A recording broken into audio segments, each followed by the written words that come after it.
I'm your Welcome 23, you're joining me for the Royal Heir, Book 2, Chapter 7, Thanks But No Thanks. Hope you're all having a good day. The day of the Gratitude Bowl. Your friends are playing with an excited Amanda while you and Liam discuss the final preparations with Olivia and Kiara. Tonight's the night we finally get to send Bradshaw and Isabella packing. I can't think of a better reason to celebrate. According to my sources, their bags are packed and they'll be on a late night flight out of Cordonia. It's about time. Oh? I couldn't agree more. And once they've left and taken their honor guard with them, we'll be in a better position to get out of the betrothal agreement. And Bucky and Daisy try to encouragingly nuzzle Amanda to sleep, miss, and end up rolling adorably on the floor beside her. That's the spirit, you two. So, what I'm hearing is tonight is the night to party! Yes, partay as much as you like, but we shall also take this chance to celebrate Cordonia's victory over Godfrey. Bradshaw and Isabella have already been doing interviews and attempting to take as much of the credit as they can for themselves. Tonight will be our chance to remind everyone that we played a pivotal role in the capture. So we just need to enjoy an amazing party, let Amanda say hi to her adoring future allies and subjects, and remind everyone exactly whose victory this is, no matter what Bradshaw and Isabella have up their sleeves. You know, when it comes to Isabella and Bradshaw, I don't like them, respect them, and I'll go to war before I let them have Amanda. No one comes into my home and threatens to take my daughter. They'll never lay a single finger on Amanda, so help me. Agreed. Though let's attempt to avoid a diplomatic incident, shall we? After all, we've won. They're leaving. Now our focus should be on our being best tonight, and making this moment about Cordonia. Perhaps some of you could say a few words to start the night? An excellent idea. And after dinner, I've arranged a send-off speech to officially bid King Bradshaw and Queen Isabella farewell. And I'm extremely armed in case they try anything. Exactly how many daggers do you have in that dress? The dress? Less than a dozen, but I've also stashed a few. Let's say larger items around the ballroom. Cool. Kind of like a really sharp treasure hunt. And for our part, I suggest we take a moment to ensure we look our best. I was starting to wonder why you all dressed up and called this meeting in the boutique. Hannah moves to a nearby rack and produces a gauzy flowing gown with flattering neckline. I asked the palace tailors to come up with something graceful, elegant, and capable of upstaging Queen Isabella. Love it already. And I picked a couple outfits for Liam and Amanda too. Avenels, we have a hard time stealing the spotlight. If you three present a united front. Are we going through a marriage squabble or something? Liam, did I know something that you don't? Liam disappears into a dressing room with Amanda as you duck into another. A few moments later, you step out together.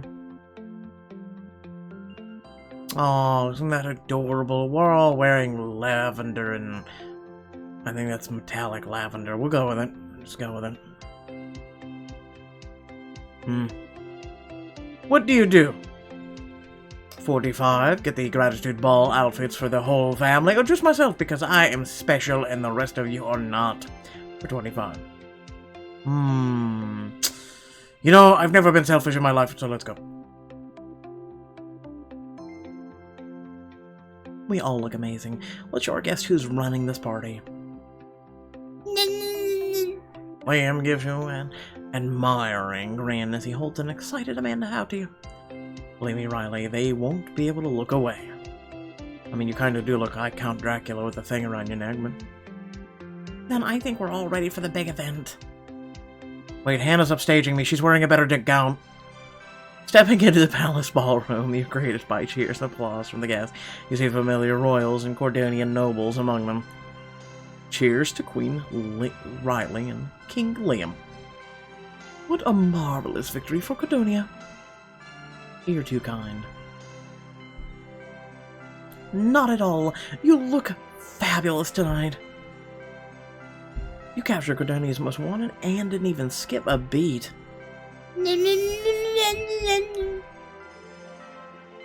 And Crown Princess Amanda, you're quite the charmer.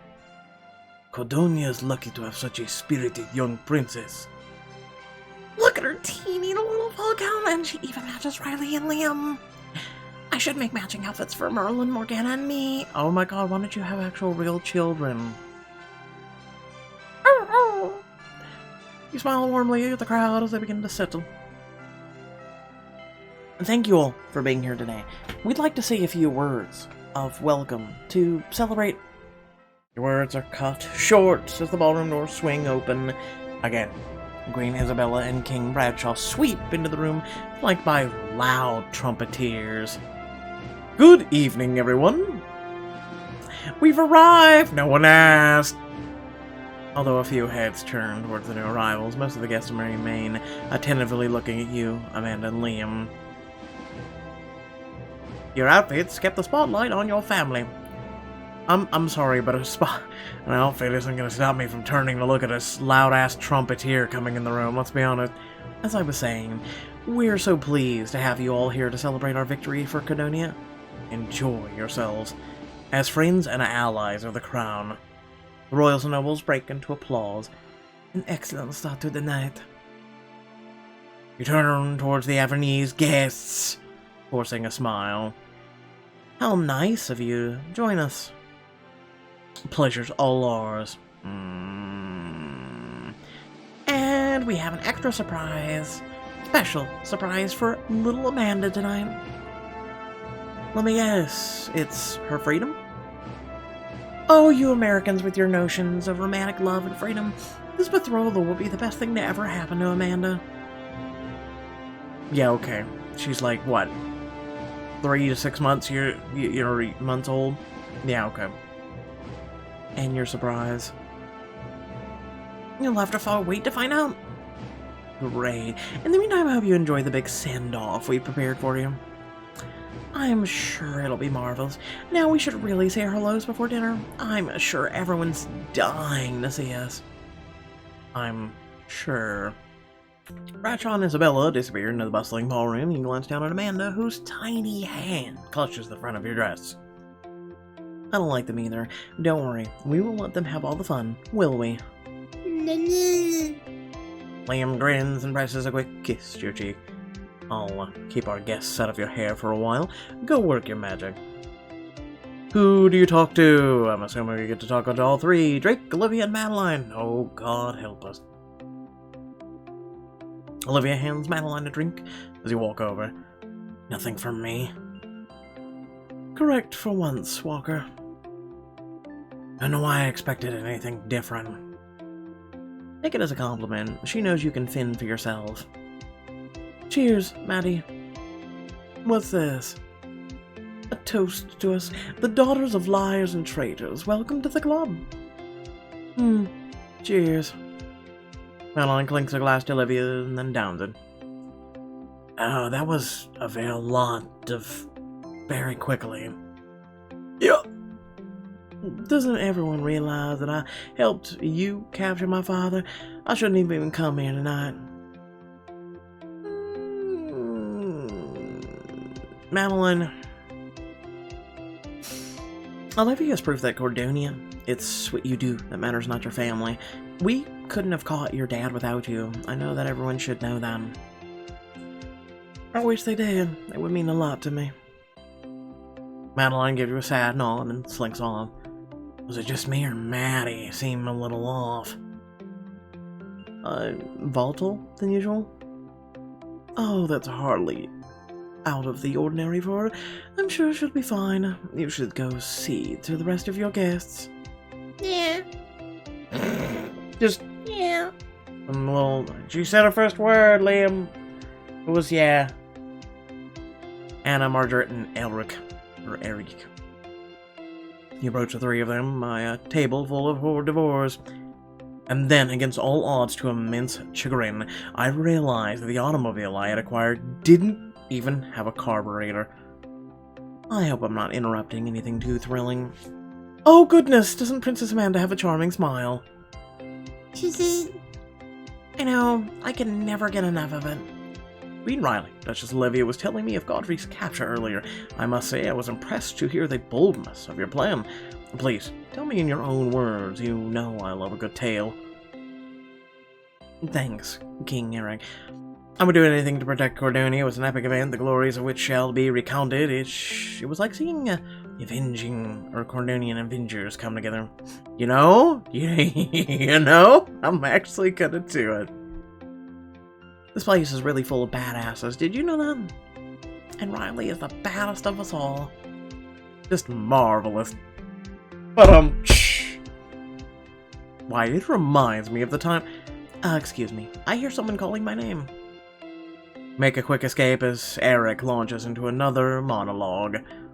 Maxwell, Penelope, Lazidi, and Larada. Penelope gestures excitedly as she and Maxwell explain the Godfrey situation to the sisters. So everyone thought Godfrey was a lone wolf who left his old pack to become a beta in ours. But it turns out he attacked the alpha female unbeknownst to her mate.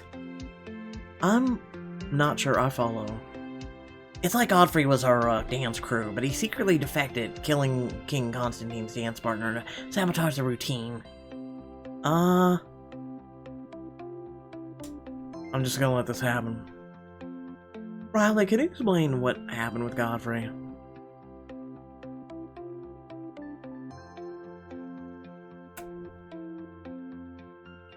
He was a werewolf with mad dance skills. Oh, God. Godfrey was a traitor who took us all by surprise. He was one of the more traditional members of our council, but everyone thought he was loyal to the crown. The news that he killed Queen Eleanor, no one expected it. Oh, I see. So he cut his teeth during King Constantine's reign. As if I needed another reason not to like him. How's that different from what I said? Important part is that we took him down. Damn right we did. No one messes with Cordonia. As I've detailed in my novel, we've had tons of adventures. Your kingdom is most impressive. Can you tell us more? You know, all this Godfrey stuff will make more sense if you know recent Cordonian history. You should read my best-selling memoir. Or even better, wait for the movie adaptation. My publisher's been working with a great director. You leave them to their discussion. As you walk away from the group, you notice Kiara standing beside a celebratory cake, her brow knit with worry. Birthday Kiara, is everything okay? Is that cake gonna turn into a pumpkin before dinner? That would almost be preferable. Do you recognize this cake, Riley? Avenese colors for the frosting, Avenese crest. Did you order this for our guests?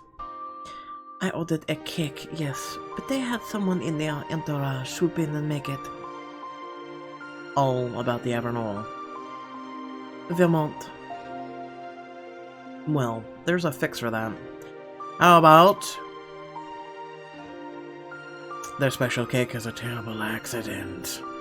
Amanda, just do what comes naturally. Oh boy.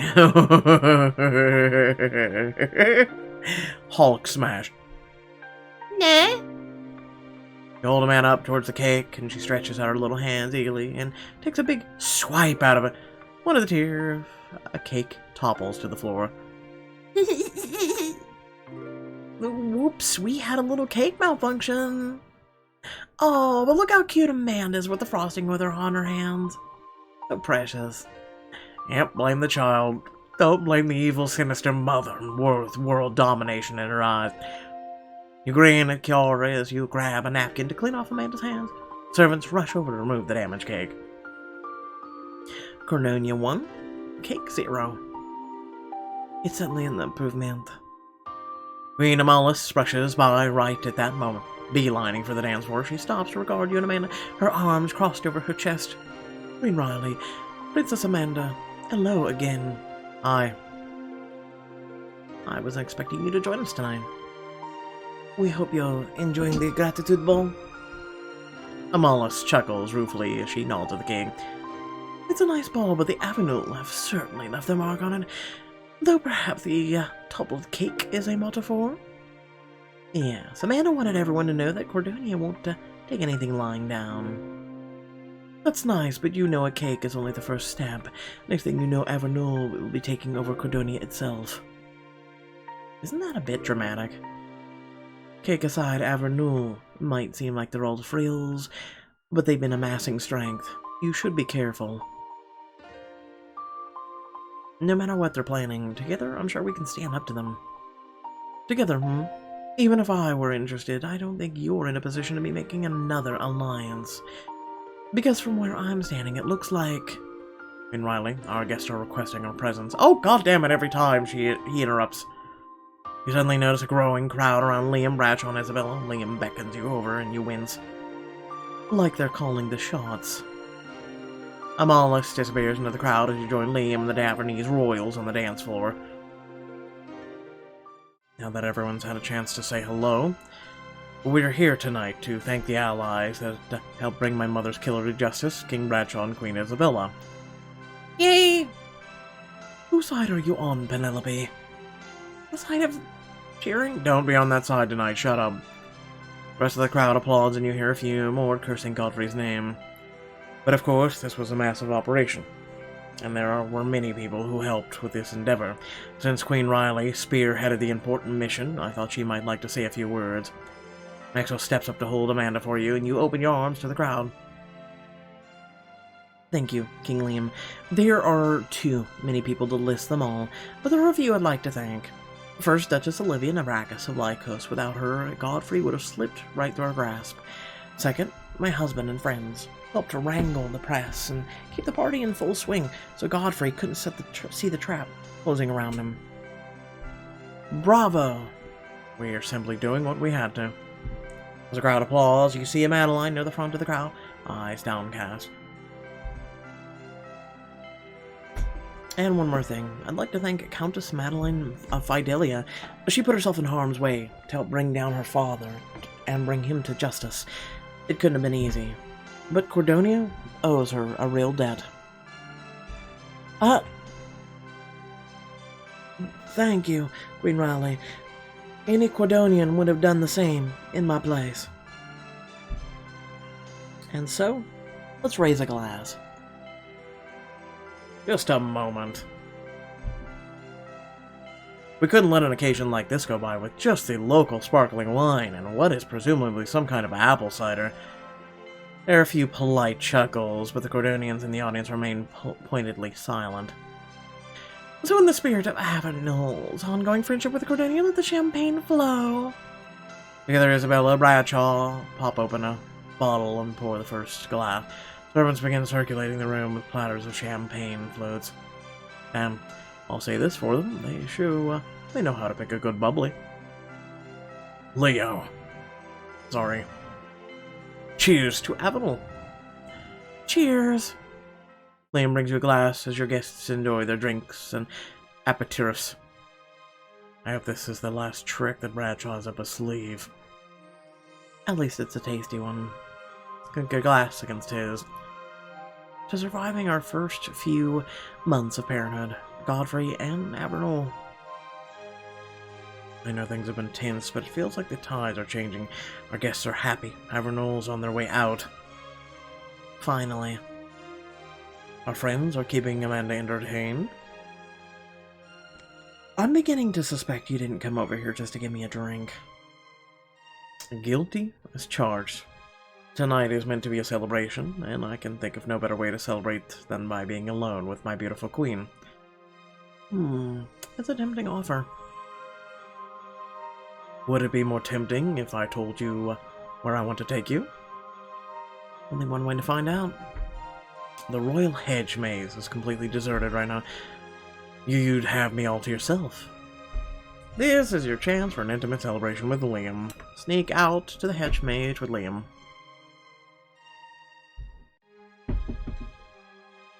Can I refuse an offer like that? The way I've imagined it, you couldn't.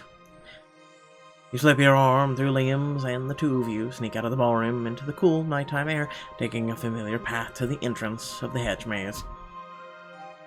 You soon find yourself between tall hedges laden with roses, the pathway lit by string lights hanging above. Been a while since I had a chance to visit this place. It's as beautiful as I remember, but it still doesn't hold a candle to you. You're the Prince Charming, aren't you? That's King Charming. Thank you very much. Have you always been such a smooth talker? Hardly. You inspire me. Well, I hope you remember more than the beauty of the maze. I like the way through it. Would it be so terrible to get lost in here with me? Don't tempt me. Let him show you the way. Oh, I trust you. I'll follow wherever you lead. He pauses to cup your face in his hands. Trailing his thumb over your cheek, he gazes at you tenderly for a moment before pressing a soft, sweet kiss to your lips.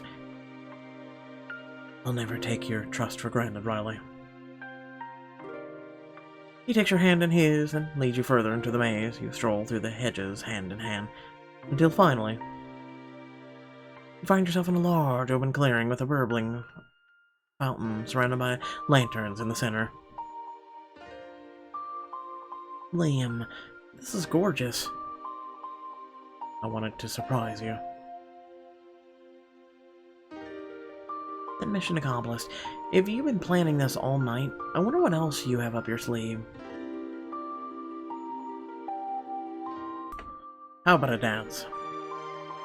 I was starting to wonder why you never invited me on the dance floor inside. I was saving this particular dance for you. Offers you his hand, and you smile as you accept it, bending effortlessly in his arms. Hold him close. Grab your arms around Liam's neck. He cradles your waist as you let your head rest against his shoulder, soothed by the steady thrum of his heartbeat. Together you sway to the music of the night. I always feel so safe in your arms. You are safe here, Riley. Always.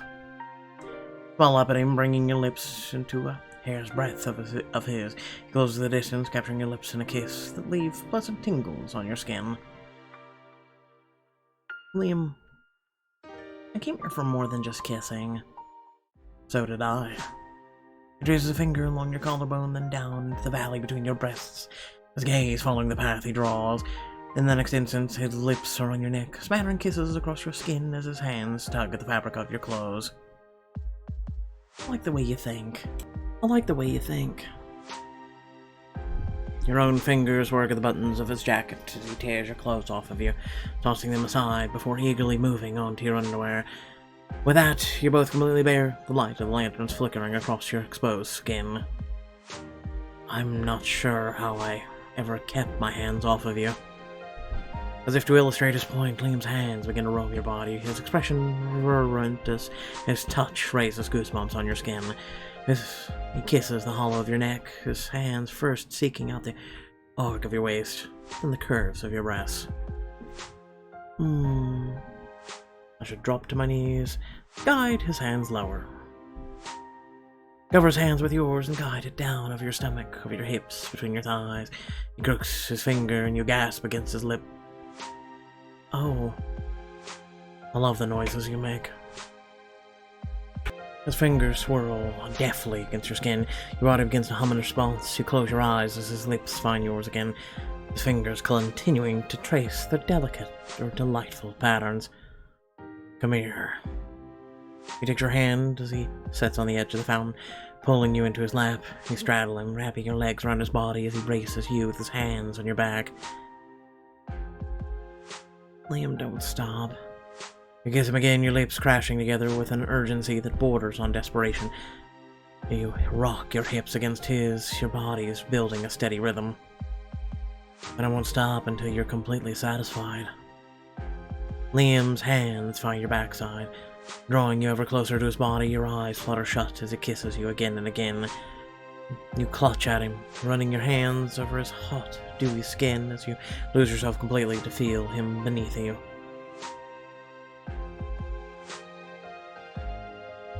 With Liam's every move, the rhythm grows, quickens, building and building within you, until it finally reaches crescendo, sending wave after wave of pleasure coursing through your body.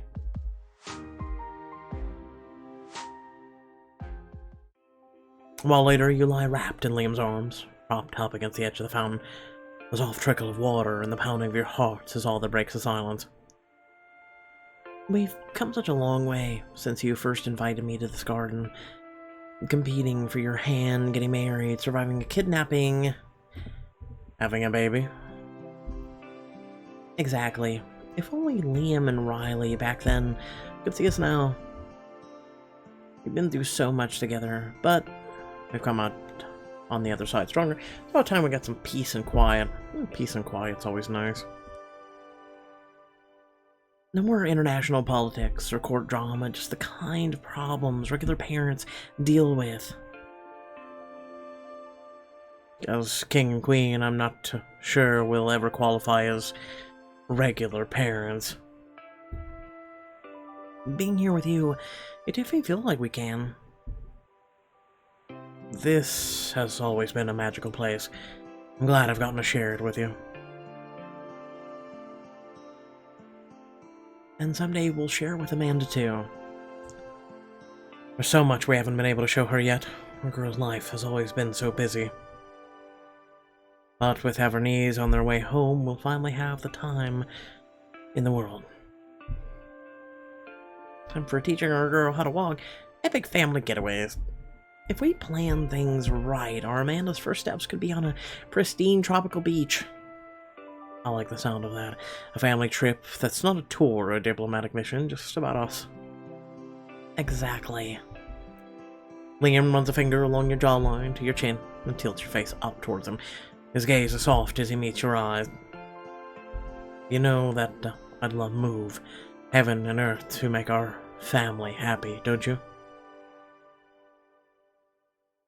I know it in my bones, Liam. There's nothing you wouldn't do for us. But right now, we should probably get back to the ball before our guests notice we're missing. Of course. Amanda's a bit young to be on the sole representative of the royal family at a ball. We should probably wait until she's mastered her first syllable before throwing her to the wolves. Liam chuckles softly as you slip from his embrace and toss him his pants. You quickly gather your clothes and neaten your hair. I hope you know the way out of this maze as well as you know the way in. We're about to find out.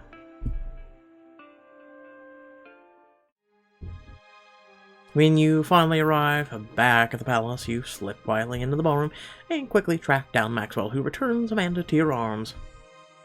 Here's my girl. That means we had a good time, but she missed her parents. And come with us, Amanda. I want to show you something. Liam leads you both to a quiet courtyard tucked away within the palace. Are we here to wish on another fountain? Not quite. Liam steps closer, wrapping one arm around your waist and the other around Amanda, helping to hold your daughter up. I know this gratitude ball is about our guests, but there are two very important people that I wanted to thank. You, Riley, the bravest woman I've ever known, and our Amanda, who's already as fearless as her mother. Liam, I should be thanking you. You were right there with me at the docks, remember? You've been with me through all of this. I couldn't have gotten this far without you. Well, I'm not going anywhere, no matter what life throws at us after Avenels gone. I love you, Riley. You and Amanda. We love you too. You lean in for a sweet, lingering kiss until Amanda coos between you.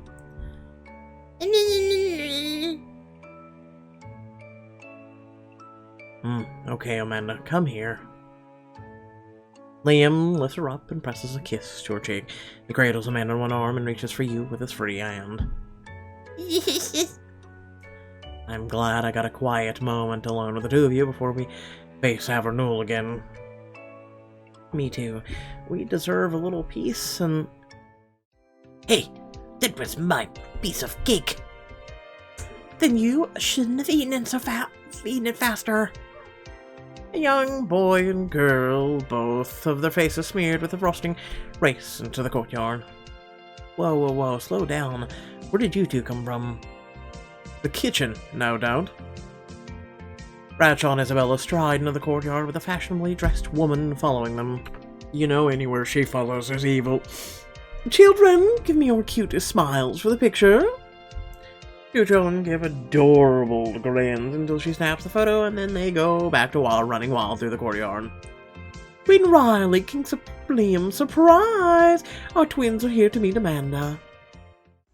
Your twins? Do you normally let them running around eating cake with their hands? Veronica, their hands. This is our royal caretaker, Veronica. They're messy, sure, but that makes them relatable. No, it doesn't. This picture is going to play very well for both the Avenese public and the international crowds. Now, Princess Amanda, meet Prince Isaac and Princess Lyra. Your party's boring. We want more cake! I'm sure we can find you another slice, dear. Now, do you say hello? She tentatively waves a hand towards Lyra.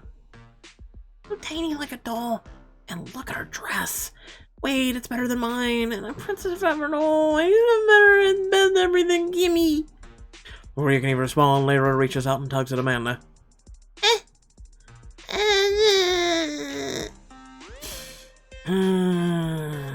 Pull Amanda out of the reach. You instinctively pull Amanda out of the girl's reach. She stares wide-eyed for a moment, then bursts into petulant tears.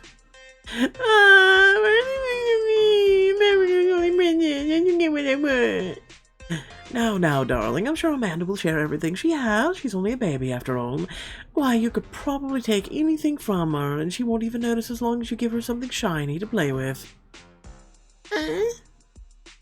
Shh, sweetie. It's okay. You're not sharing a damn thing. These people are stupid. I don't even want to marry this dumb baby. You cradle Amanda close to your chest. Trying to comfort her, Liam steps between you and Amanda and the twins. Our children just have so much spirit. You can't really blame them, can you? Yes. Believe me, I can. Oh, come now, King Liam. They're only children. Don't worry. I place a large share of the blame on the parents, too. Kids will be kids. They need to just get to know each other before official betrothal in a few months. Oh, God, I'd love to assassinate every single one of you people. Liam looks protectively at you and Amanda, his shoulders tense, but he manages to speak coolly. I hope things go better whenever they eventually see each other again. About that, we've reconsidered after everything tonight. Clearly, we need to be closer at hand. But your bags are packed. This is my country. Get the fuck out. Of course, we won't be imposing on royal hospitality any longer. We've purchased an estate here. Yep. Olivia, please kill them. Please. I can't bloody my hands with this. Isn't that wonderful? Now we never have to leave. You what? Bradshaw and Isabella want to stay. Can you still send them packing? Find out in the next chapter. When will this book die? I just want this book to die. We've captured Godfrey. This is it. This is the only thing. Okay? Like, can't we just go to the other woman who says she's equal in power and just say, please, for the love of God, help us? And I'm sure she would help us.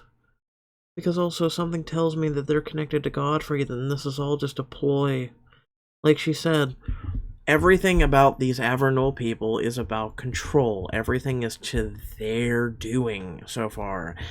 You're telling me Godfrey isn't either? Come on now. Like, come on, that guy didn't slip up for like 3 decades. Like, come on. Come on, you're not that stupid, do you? You don't believe this crap, do you? Anyway, without further ado, thank you all for watching. Please remember to like, share, and subscribe. Sorry about being late today, but I'm feeling a bit under the weather. Hopefully you guys are staying well. Hopefully you guys are making sure your hands are clean. And yes, wear masks. Anyone who tells you otherwise, as a person who literally has a pulmonary specialist who tells me to wear masks and whatnot during the flu season and whatnot, I'm going to go ahead and give you the same advice. wear a mask. It doesn't matter if you have it or not. However, if it is a temporary one, make sure that you get rid of it as soon as you take it off, and that you make sure to clean your hands after disposing of the mask before touching your face. That's how a lot of people continue to contaminate or get contaminated. Just thought I would share that with you, because a lot of people keep touching this mask, keep putting them on, etc., etc., etc., and it's not good for you. That is all I am saying. Yes. Without further ado, thank you all for watching. I will catch you next time. Have a good one. Maybe come to my Twitch stream. Goodbye.